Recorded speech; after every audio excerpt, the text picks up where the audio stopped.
Hey guys, Lex here, back for some more of the Great Ace Attorney. Last time, we finished investigating Madam Two Spells, and I guess we're going to do the trial now. Let's go.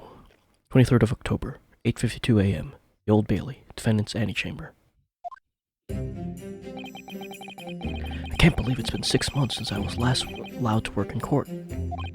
Now here I am, back at the Old Bailey. Forgot how to voice him.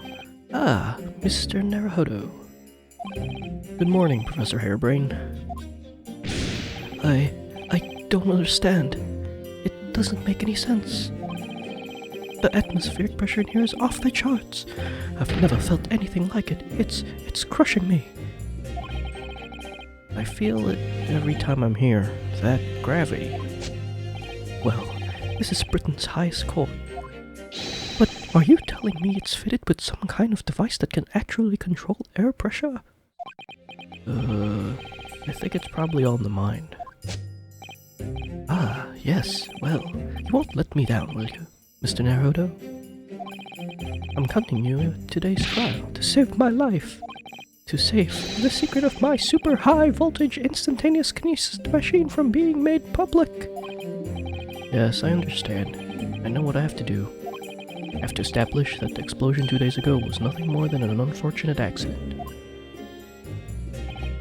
Well, I'm sure there's nothing to worry about, really. Justice will prevail. My commiserations, Sir Naruhodo. You appear to have been lumbered with a most tiresome case here.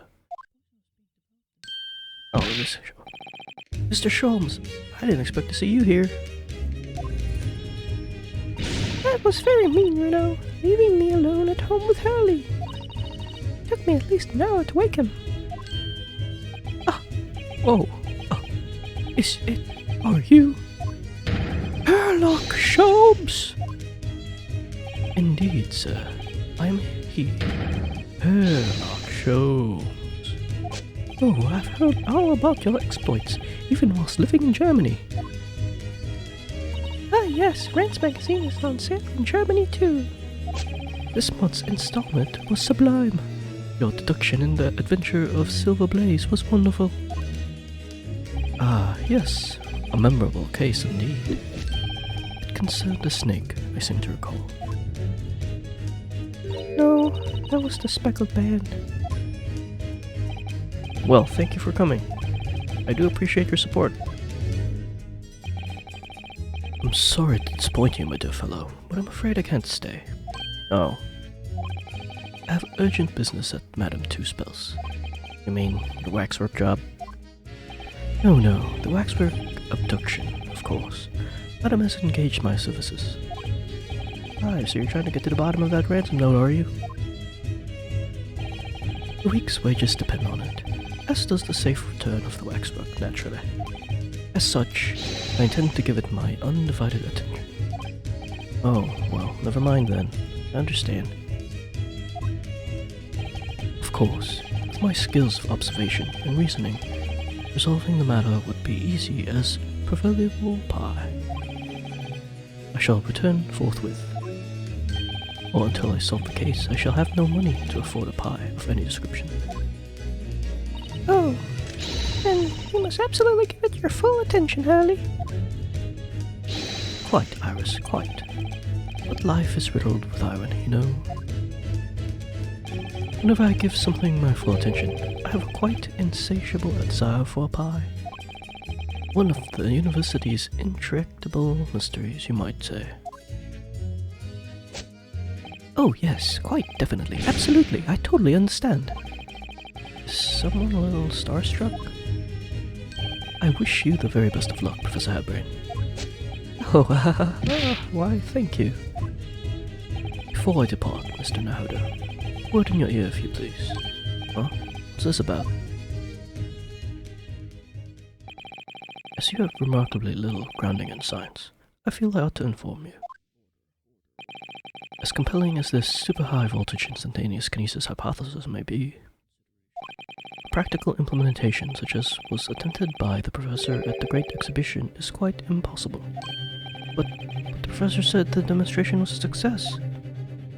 Yes, it would appear that he fervently believes it was. I've read Professor Bunnybrain's paper about it too, you know. I have to say, sure it can't be done. It can barely be done theoretically, let alone practically.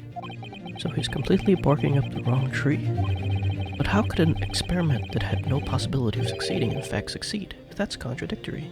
Unless it was to kill him. Then it's the contradiction that will be at the heart of the trial, I've no doubt. What's that supposed to mean?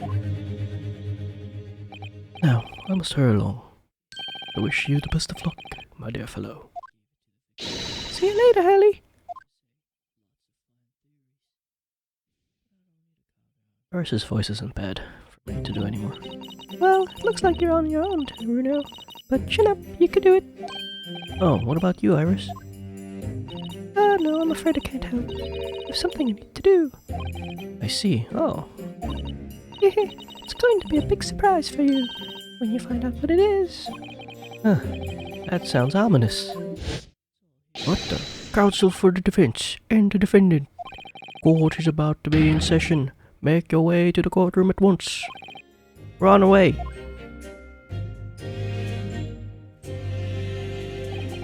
Experiment that the laws of science say can't possibly succeed.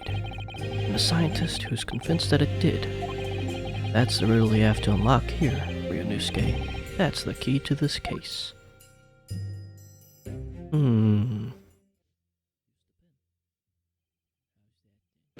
23rd of October, 9:10 a.m. The Old Bailey Courtroom. Oh, we're late? Oh! All new people? In the name of Her Majesty the Queen, I hereby declare this court to be in session. We are sitting today for the public trial of Professor Albert Harebrayne. I now call upon the counsels for the prosecution and defense to declare their willingness to proceed. The prosecution is ready. Defense is ready, my lord. I'm 6 months out of practice, and what's more... Oh! That scared me. I'm without the sun today. Oh, man. Is it just my imagination? Or does the air here feel even more oppressive than usual? So, I must say I recollect the victim of this case all too well. Mr. Orde Asman. Mr. Asman was well known as a financier, though that was merely a front for his diverse criminal activities. It was only a month ago that the man appeared in court, prosecuted by you, Lord Francis. But the jury unanimously found him not guilty. Because every member of the jury had been bribed by the sound of it. These powerful London criminals are prepared to go through extreme lengths to keep their freedom. But 2 days ago, on the 21st of October, Mr. Asman met his land. The work of the Reaper, was it? Yes. If that is how your lordship would describe divine retribution. But the fact remains that Mr. Asman's death was a direct result of the actions of the accused, Professor Harebrayne. Very well, then. Now, ladies and gentlemen of the jury, you have been selected at random to represent the will of the people. Are the 6 of you ready to fulfill your societal duty? I am most grateful to have been selected to carry this important civic duty, my lord. To have a man's fate in the palm of one's hand. Oh gosh, oh golly. It sends shiver down my spine. Science experiments, magic conjuring tricks, courtroom trials, all are nothing more than performances. Any spurious scholar that defiles the reputation of science deserves to hang. We have to listen to what's said on both sides, the offense and the settle on one. That's it, isn't it? Oh, I hope he's sleeping the whole time. That's one less voice. Oh, wasn't like in my day. Wasn't like this at all. Let's all new people. Police killer Ottermole look-alike again. And he's as exhausted as ever, it seems. Now, I'm sure you all are aware. The incident we are here to judge today tragically took place at the Great Exhibition shortly after its opening. I've already forgotten how I voiced everyone. Though the death toll could have been far worse. With the exception of the victim, no one was killed. Nevertheless, the dream of the science being exhibited rapidly turning into a nightmare for the spectators. The tragic turn of events are such that the eyes of all London, no, of the whole world will be on the straw. It is our duty to reach a swift and just conclusion, I feel. So, your opening statement, please, Lord Van Seeks. At the heart of this incident is technology never before demonstrated anywhere in the world. One of science's latest developments, I take it. The government is keen to capitalize on the Great Exhibition to improve Britain's technological advantage. The technology being demonstrated by the accused was described as super high voltage instantaneous kinesis. Good lord! It's designed to disassemble human subjects using extremely high voltage electricity and beam them instantly to another location where they are subsequently reassembled. Is such a thing even within the realm of possibility? Well, I don't believe it, that's for sure. Disassembling people with electricity. My goodness, how shocking. The whole idea is absurd. The hypothesis would never stand up to scrutiny. I believe you're a fellow of the Royal Society, are you not? An expert in your field? I am, and my word on the matter can be considered final. Instantaneous kinesis is poppycock. This expert and Mr. Sholmes are in agreement. It's impossible. What is the prosecution's view on the matter? The prosecution would assert that the accused instantaneous kinesis demonstration was a success. What? What rot? Oh, wow. Order. Professor's hypothesis is currently under investigation by British government. It is deemed to have merit. A substantial research grant would have been made available. The accused made use of the invention built on his new hypothesis to take Mr. Asmund's life, in order to be the sole benefactor of the grant. But this disastrous demonstration was no accident. It was carefully designed from the outset to end the life of the victim. Whoa, that's right. Thank you, Lord Van Seeks. Prosecution's stance is clear. But you will now bring forth witnesses to substantiate your claims. Gladly, my lord. Yea. Bailiff, show the first witness to the stand. Okay. Witnesses, state your names and occupations before the court. Yes, sir. Tobias Gregson, Detective Inspector at Scotland Yard's Homicide Division. I was on duty at the demonstration on the day in question and in charge of following this investigation.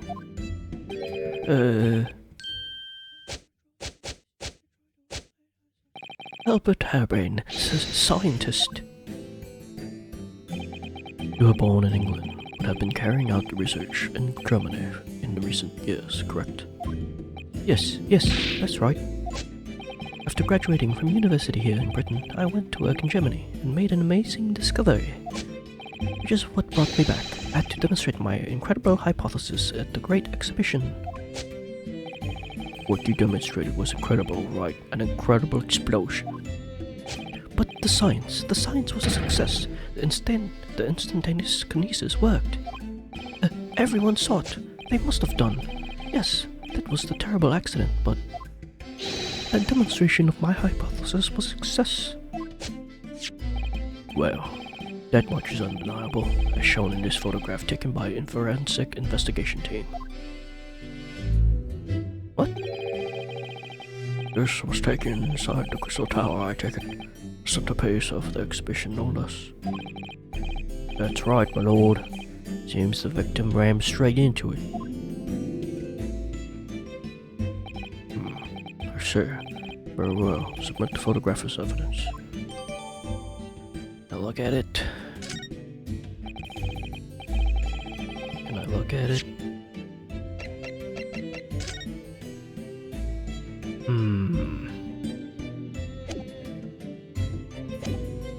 As the courts heard, the victim of the incident was Mr. Odiasman. There have been a number of allegations made against the man, but putting them aside for the time being, he was the man who financed the research for experiment and demonstration itself. See, so to summarize the situation, the defendant is accused of taking the life of the man who funded his work. Would that be correct? Exactly. But couldn't it be that the explosion was caused by some malfunction in the apparatus used for the demonstration?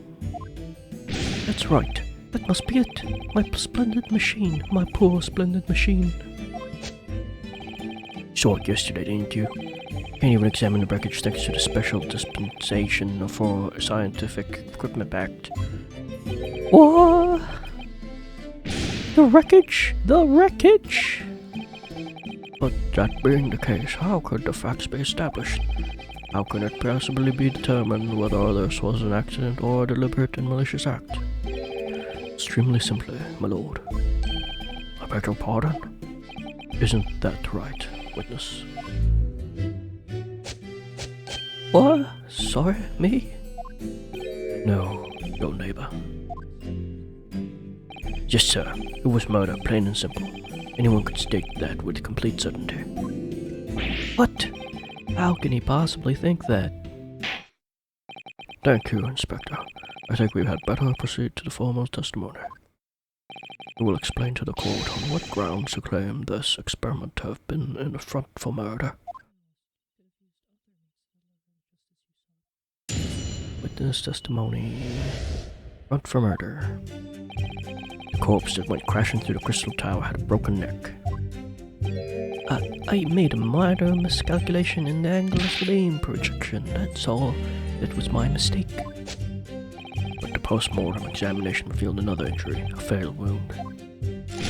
There was a lesion in the chest where he had certainly been stabbed by something straight in the heart. So the victim was killed before he went anywhere. This fellow's the only one who could have done it.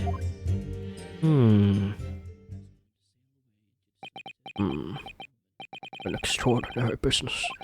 In addition to suffering a broken neck, the victim was stabbed in the heart. Information I would really like to have heard from someone other than the judge.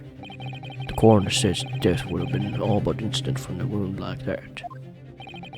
I could say, in fact, that the victim was killed twice by the accused. No, I know. That couldn't be further from the truth. I have here the experiment plan document that was submitted to the security team. The victim stood himself inside something called the bird cage, ready to be beamed instantly. To the second level of the crystal tower, about 25 yards away. The experiment did not go according to plan, however.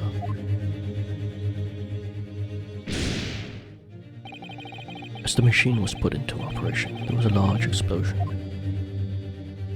The blast caused the beam transmitter to points higher than the intended. Accordingly, the kinesis resulted in the birdcage materializing in midair, from where it subsequently fell, crashing through the glass of the crystal tower's large round window.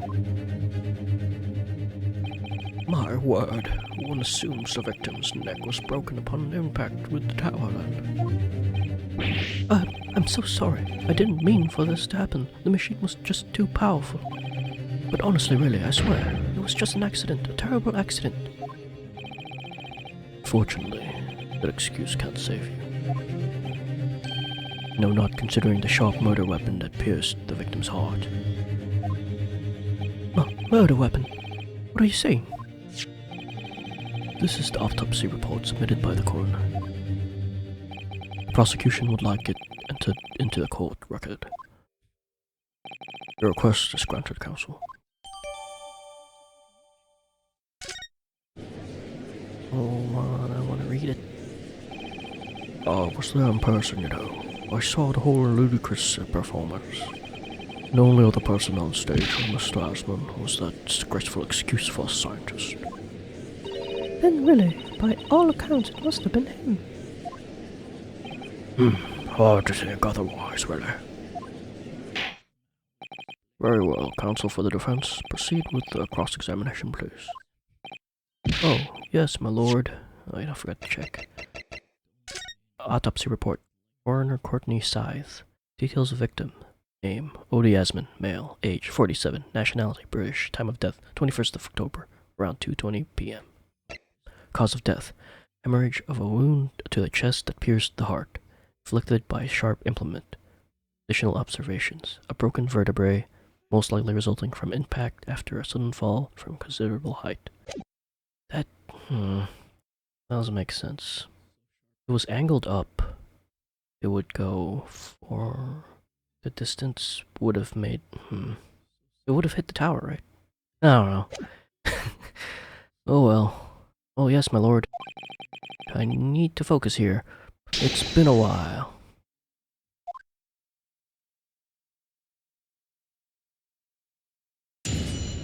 Cross-examination. Front for murder. Corpse went crashing through the crystal tower, had a broken neck. Hold it! Are you suggesting that's because he fell from a considerable height? Exactly. Which highlights something else about the whole rum business. What's that? The fact that instantaneous kinesis itself was a success. Ah! After the explosion, the cage with the fella inside suddenly appeared out of nowhere, in midair. So although the experiment ended in disaster, the so-called instantaneous kinesis did actually occur. Mind us, Professor. What was the cause of the fatal disaster?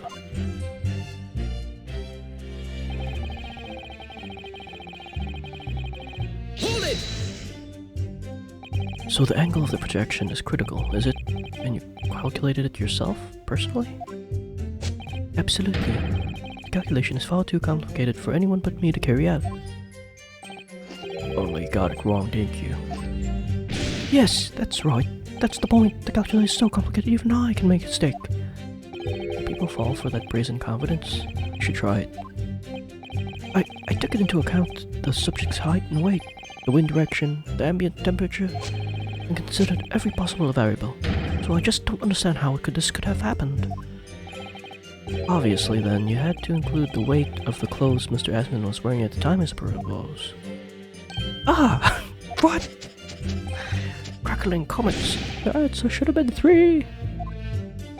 So much for safety first. 3 must be for safety third. Post-mortem. Another fatal injury, you say?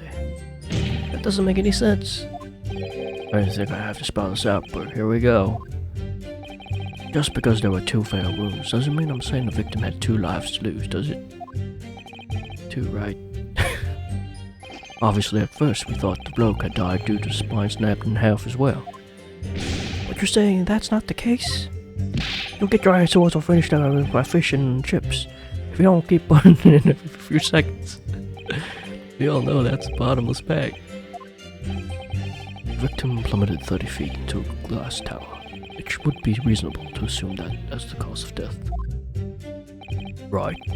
That's what we all thought. But it was a red herring, wasn't it? Lesion. Hold it! The defense knew nothing of this crucial information. The prosecution received this report from our forensic investigation team only this morning. That was the first we knew of it as well. We can only apologize for the impossibility of informing the defense. Sarcastic and insincere thanks. So, what was the nature of this sharp object? Among the accused's tools that were in use at the time of the demonstration, one is of a particular interest. This. Ah, yes, that would appear to be some kind of screwdriver, wouldn't it? Ah! There he is. My trusty little companion, Andrew. Andrew? Of course. Ah, do you know each other already? He's one of my dear friends, like all my tools. I've named them all, you see. We're one big happy family. Andrew is my flat-headed screwdriver, of course. His brother Michael is a crosshead. Well, it would appear that your beloved Andrew has a red stain on its shank. Ah, that isn't... It's blood, beyond all reasonable doubt. No. And that's not all. The long, sharp shape of this Andrew fellow is completely consistent with the victim's own. Whoa, whoa! Him dancing in the background. Order, order. The court will enter his friend of the defendant as evidence. All right. Come on. Let's take a look. Seen this unusually shaped handle before. Same screwdriver that was lodged in the grill on the floor of the kinesis machine. Which could be important information, so I should definitely take note of it.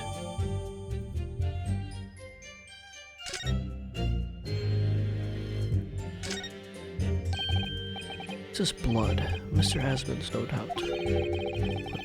But this is the problem with looking at murder weapons.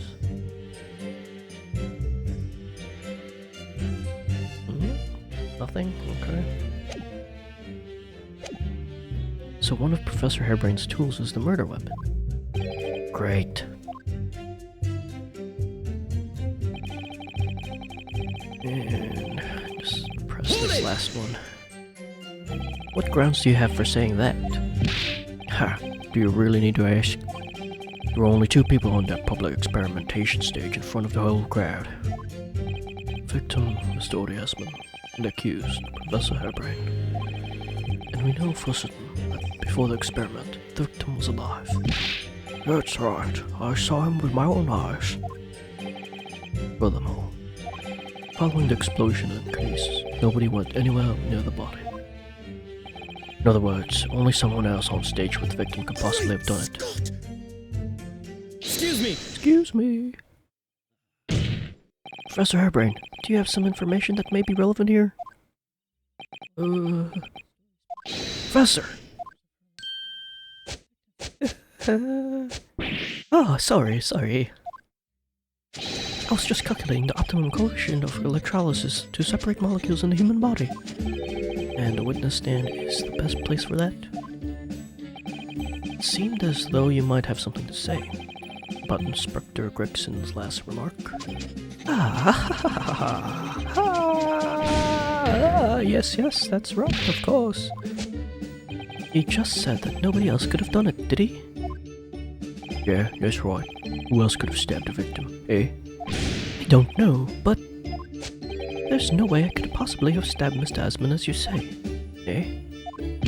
Explain, please, Professor. Of course, this cold-hearted policeman may not be aware, I suppose. But humans are warm-blooded mammals with blood running continuously through their veins. I had heard.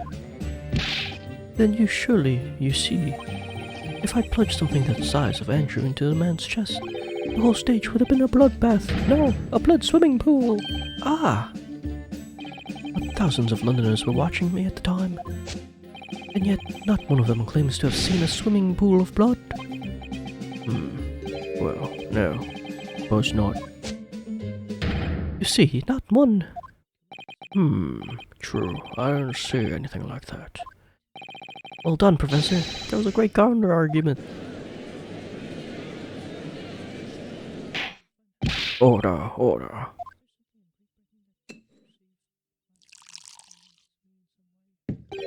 Pray forgive the discourtesy if I save a drop from my hallowed chalice to accompany my old friend's abducting. Huh? Here's to you, Albert. Oh, you're too kind, Baroque. But I'm really not a patch on you. No, you're not. No? Hmm? You've neglected to mention one crucial possibility. I have? A particular situation in which very little bleeding would result from a stab wound. Ah, of course. Inspector, enlighten the court, please, if you left a knife in there. Yes, sir. Where are they going with this? Very well. You will amend your former testimony now, Inspector Wexon. The weapon the victim was stabbed with must have been left in his body whilst he was beamed through the air. Hold it! Why would you think that, Inspector? With any wound, it's only when you pull the weapon out that profuse bleeding occurs. Whilst it was still lodged in the body, it acts as a stop-off sorts, for want of a better word. I see. You don't need a medical degree to be aware of this fact. It's common knowledge for any investigator. Where's Sasada-san when you need her? She didn't know either.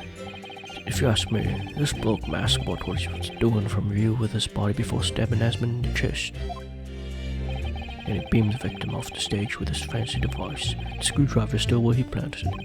I would never do such a thing. Not to my precious tools. I would never use them for such dirty work.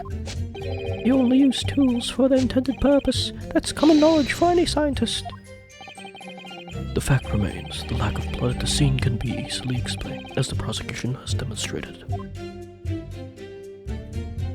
So that's all the testimony I have to work with. I had no idea the victim had been stabbed. That changes everything. Fancies keep this all to himself until now on purpose to gain an advantage? Oh well, I suppose all I can do is press these witnesses for as much new information as possible.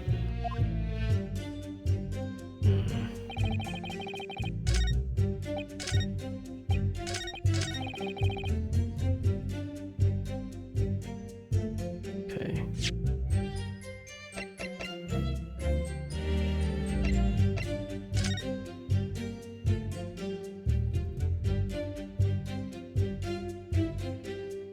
Should I do the picture? He was stabbed in the chest? No one would have seen it?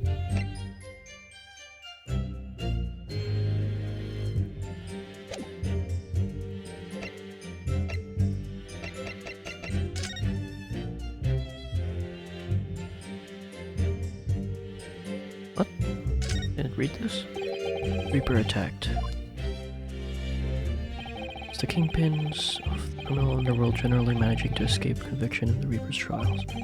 This isn't the first time their henchmen have tried to attack Lord Van Zieks as a result by the sound of it. Makes you think, if that's how the justice system works in London, then there must be a dark forces at work. Yet.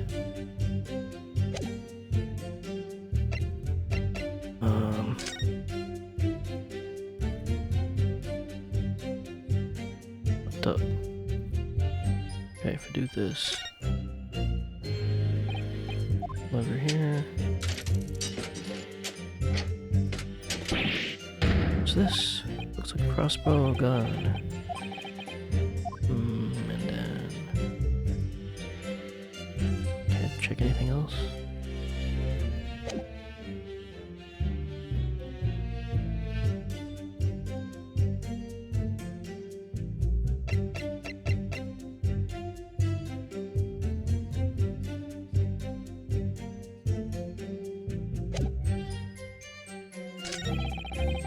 Just clearly instead of something sharp right in the heart. Let me press this again, just in case.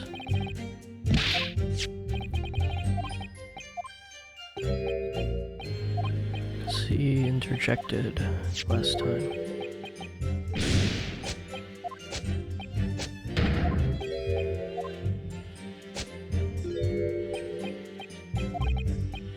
Oh, this was the one. It's the last one. Okay.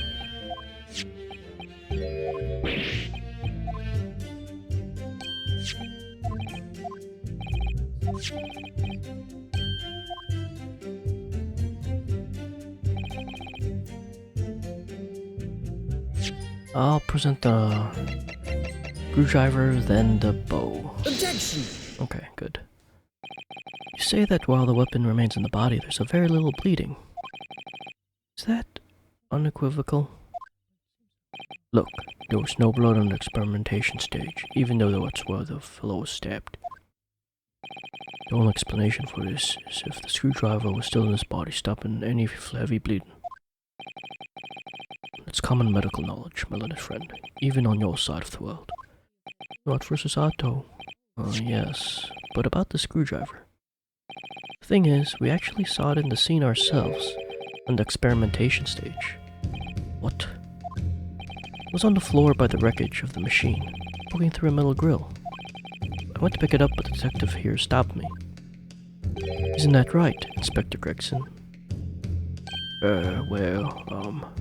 Now you come to mention it, yes. Inspector, are we to understand that you permitted the defense counsel to investigate? That you contravened the Special Dispensation for Scientific Equipment Act? No, not at all. I wouldn't do that. I just let him look, nothing more. I was very clear he wasn't to touch a thing. Yes, that's true. The screwdriver was in plain sight on the stage. But it shouldn't have been, should it? What are you getting at? This tool had been in the victim's body when the victim was beamed away by the machine. And it shouldn't have still been on the stage. That's right, it should have been beamed across to the Crystal Tower along with Mr. Asman. And been found still lodged in the victim's chest.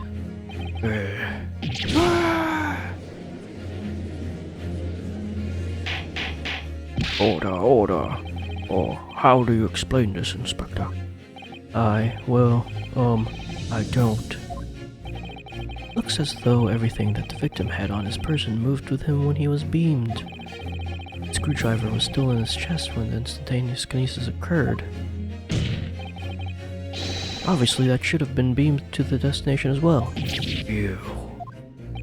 This is a strange situation. Even though people are saying that this instantaneous kinesis is a scientific impossibility, we're still basing arguments on this assumption that it did actually take place. Alright, time to tighten the screws here. My lord, the prosecution is unable to explain this inconsistency in its argument. We can only conclude that the testimony given in support cannot be relied upon. Lord Van Zieks is stumped. What the? Who was that? Was it the defendant? Hold it! Do you have something to say, witness? Yes, I knew it. It bears out, the equations hold. Mr. Naruhodo, don't worry. About what? Without delving into details, there is no inconsistency. What? Even if Andrew had been lodged in Mr. Asman's chest, my trusted tool wouldn't have moved. Andrew remaining on the stage is consistent with my calculations. What? What? Shut up.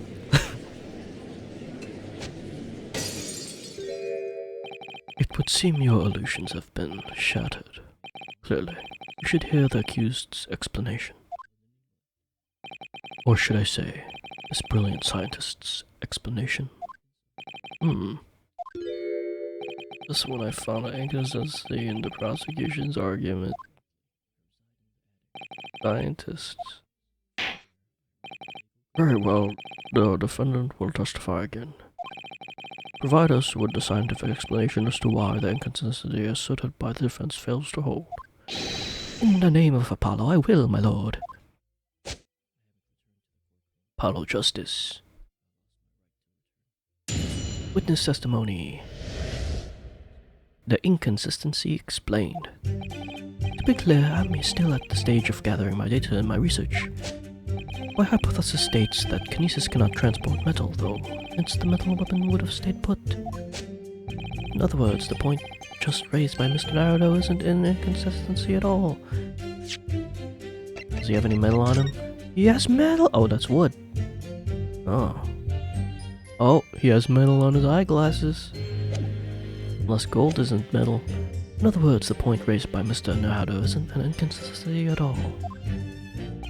Mr. Aspen was the patron of my research. Without him, my work wouldn't have been possible. Now I have a duty to protect the incredible machine that we built together.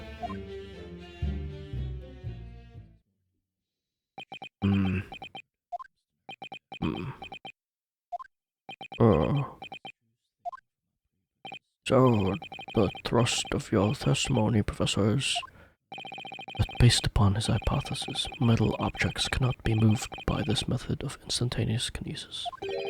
in other words, Since the screwdriver is made of metal, even if it remained lodged in the victim's chest, its subsequent discovery on stage, despite the victim being found elsewhere, is not an inconsistency. and therefore, Therefore, the Professor Albert Hairbrain could still have been the killer. My great hypothesis holds, you see. We had to make the cage used to contain the subject from wood for that very reason. I was not addressing your witness. Professor Hairbrain? Yes? Whose side are you on here? Science! Don't take any sides, Master Naruto. No. My only interest lies in upholding my hypothesis. I'm a scientist after all. Working for us or against us? It's very hard to tell. He's working for the truth. Let us see how you cross-examine this testimony with my Nipponese friend. Yes, fire away, Mr. Naruto. I think I might just present the picture. But I want to know some things. And yet your retort to my argument wasn't lacking in confidence in any way. No scientist can find the truth without first finding self-belief. Those were the words of a certain scientist I hold in the very highest esteem. But you realize that disproving my argument puts you in a very precarious position, don't you? No scientist should strive to protect himself more than he strives to protect the truth. Hell yeah. More words of the same great scientist, you know. Words that are causing me a lot of trouble. Who is this scientist? I'm afraid I couldn't tell you, Mr. Naruto. But as soon as I remember the magnificent genius's name, you'll be first to know. It might be worth keeping the names of your idols to mind. You're wasting your breath, my learned friend. This scatterbrain even forgets my name at times. So Lord Van Zeeks really did have a friend once. But I didn't know this hell freezing over. Hypothesis states you cannot transport metal though. I want to know this one. Your hypothesis states it, so this isn't proven then. No, of course not. It's merely a hypothesis, but a good one based on thousands of calculations. But it is widely known that metals can't be decomposed by electrolysis. Yes, of course, so I am right. My hypothesis is clearly correct. What is it about incriminating himself that makes this man so happy? It's the whole reason that the birdcage is made of wood, you see. Sorry, the birdcage? Yes, that's what I call the C. obtusa cage in which Mr. Aspen was placed for the kinesis. C. obtusa. The jail cell in which the victim was detained. It does indeed seem to be made of a timber of some sort. I'll thank you not to refer it to as an instrument of incarceration, your lordship. In short, any weapon lodged in the victim when he was beamed away by instantaneous kinesis would have been left behind on stage if it was made of metal, correct? Yes, that's it. Yes. It all fits perfectly with the mathematical model. But the ultimate conclusion, then, is that defendant alone had the opportunity to inflict this fatal injury on the victim, is it not? Indeed, sir. Someone beamed me out of this nightmare. Words point just reminds. Okay, let's present the picture. Objection! Yeah. Professor Harebrain, you say that according to your hypothesis, nothing made of metal can be beamed by instantaneous kinesis using the machine you made, is that right? Yes, that's right. Spot on. Exactly. Correct. In that case, I'd ask you to have a look at this photograph that was taken at the scene. In particularly, I'd like you to pay attention to the victim's face. You can clearly see that Mr. Asman is wearing a pair of spectacles with a metal rim. What? Metal? No, metal can't. That's not... metal? No! We've already established that the proposed murder weapon, the screwdriver, was found on the stage. However, if your hypothesis correctly predicted that outcome, it should also have predicted that the metal-rimmed spectacles would have been found in the same place. Ah, my hypothesis! My hypothesis! Professor Harebrain, this isn't easy for me to say, but your hypothesis is clearly flawed.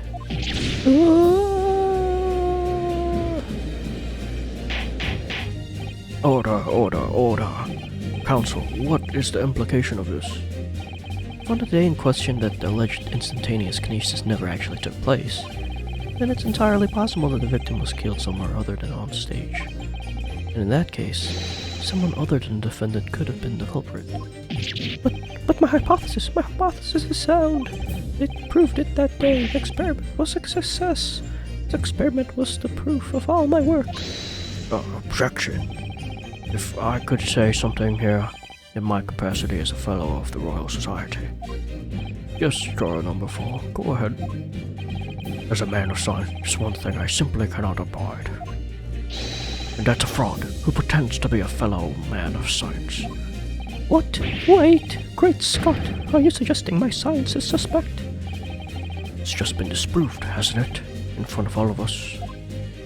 In other words, the whole demonstration was a complete nonsense from start to finish. Believe me, my fellow jurors, when I tell you that this man is a heel, a pounder, and a fraud. Say the wreckage of the machine should be stripped down and thoroughly examined. No, never. The machine is the essence of my entire hypothesis. It's protected by the Special Dispensation for Scientific Inquiry Act. What the devil is my blasphemous act about, eh? Who made up such a daft rule? I don't like the way that seems to be going. What's the best way for me to help the professor? Now let's just wait. Maybe I should watch and wait for the time being. My feeling is that the machine requires a thorough examination. But what about the special dispensation that's been mentioned? Oh gosh, it's all too much. If it's determined that the machine itself was the murder weapon, I think you'll find the act won't apply. Of course it was the murder weapon. Anyone could see that. It's plain as day. So we're all in agreement, are we? That the machine should be stripped. Oh, if I don't do something, though... Objection! Objection! Professor Harebrain has yet to perfect his invention. That would seem to be the case, yes. But even so... Even so, what? Going to such trouble and expense to create a fake machine to display him to the public, you would have absolutely no reason to do such a thing. Objection! Had an obvious reason to do exactly that. Whether research grant money. Ah! If the government was foolish enough to have deemed a man's ridiculous notion plausible, he and his conspirators would have received a handsome sum indeed. Conspirators? What would be the value of such a grant? £10? You're an order of magnitude out, madam. £500 a year. Oh, you could leave a ransom on that much for years. The Society's noticed an increase in bogus public demonstrations in the field of science recently, and plenty of scientists arguing with each other to get the largest slice of the funding cake. People's greed is plenty motive enough for murder, I assure you. Oh. No, I haven't deceived anyone. Least of all the government. My hypothesis is sound, the science is sound, please, you must believe me. Objection! No matter how unbelievable this hypothesis may seem to you, ladies and gentlemen, the fact remains that the victim was transported instantly to the Crystal Tower, which means that the experiment was a success. Ah, Barak. And therefore, the only person who could possibly have committed this murder is the accused. Ah, Barak. Where is this heading? I have no idea. My lord, if I may. Yes, Lord Regsix. Prosecution would like to summon new witnesses to the stand. New witnesses? What would be the nature of their involvement? They were spectators of the demonstration at the exhibition, who were occupying special seats. Eyewitnesses. Very well, the court grants the prosecution's request. I should very much like to hear eyewitnesses to the incident. The prosecution's stance is clear. This experiment was no pastiche. The accused killed the financier victim there on the stage before the very eyes of the spectators. Now, my learned friend. Oh, yes? It's time for you to make your own stance clear.